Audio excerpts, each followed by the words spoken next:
नमस्कार, स्वागत है आपका हमारे टॉप 10 न्यूज सेगमेंट में, जो हम आपको दिन भर की 10 बड़ी खबरों का अपडेट देंगे। काशी क्यूटो नहीं, अब वैनिश बन गई। अखिलेश यादव का बीजेपी पर करारा तंज।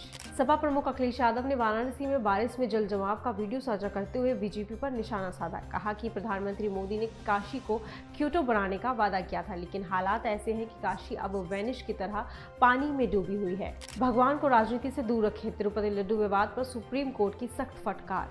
तिरुपति मंदिर के लड्डू में मिलावट के आरोप पर सुप्रीम कोर्ट ने कहा कि आस्था के मुद्दों को राजनीति से दूर रखना चाहिए। कोर्ट ने याचिकाओं की सुनवाई के दौरान मामले पर गंभीर टिप्पणी की।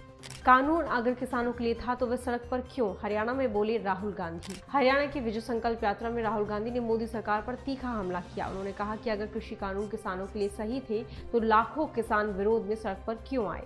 साथ ही उन्होंने बेरोजगारी और किसानों की समस्याओं पर भी चिंता जताई। बलिया में एसपी नेता शंभूनाथ यादव पर महिला के अपहरण का आरोप, दर्ज हुई एफआईआर। उत्तर प्रदेश के बलिया जिले में समाजवादी पार्टी नेता शंभूनाथ यादव और उनके सहयोगी पर एक 22 वर्षीय युवती के अपहरण का मामला दर्ज हुआ। युवती 25 सितंबर से लापता है और उसके पिता ने यादव पर अपहरण का आरोप लगाया है। कृष्ण जन्मभूमि शाही मस्जिद विवाद, इलाहाबाद एचसी में आज अहम सुनवाई। मथुरा के कृष्ण जन्मभूमि और शाही ईदगाह मस्जिद विवाद पर आज इलाहाबाद हाई कोर्ट में महत्वपूर्ण सुनवाई होगी। कोर्ट हिंदू और मुस्लिम पक्ष की दलीलों को सुनेगा, जिसमें पिछले फैसलों को चुनौती दी गई है। ये विवाद मुगल काल की शाही ईदगाह मस्जिद से जुड़ा है। 50 साल का फिल्मी सफर, मिथुन चक्रवर्ती को मिलेगा दादा साहब फाल्के अवार्ड। बॉलीवुड के दिग्गज अभिनेता मिथुन चक्रवर्ती को भारतीय सिनेमा का सबसे बड़ा सम्मान दादा साहब फाल्के अवार्ड से नवाजा जाएगा। 50 सालों से फिल्मी दुनिया पर राज करने वाले मिथुन दा ने 1976 में अपने करियर की शुरुआत की थी और अब उन्हें इस अद्वितीय सम्मान से सम्मानित किया जाएगा। उदयपुर में पैंथर का खौफ, 11 दिनों में 7 लोगों की जान ली। राजस्थान के उदयपुर जिले में पैंथर के हमले से पिछले 11 दिनों में 7 लोगों की मौत हो चुकी है। इलाके में दहशत का माहौल है और अब वन विभाग ने पैंथरों को पकड़ने के लिए अभियान शुरू किया है। अब तक 4 पैंथरों को पकड़ा जा चुका है, लेकिन हमले जारी है। दिल्ली में गैंगस्टर्स का राज, सौरभ भारद्वाज ने कानून व्यवस्था पर उठाए सवाल।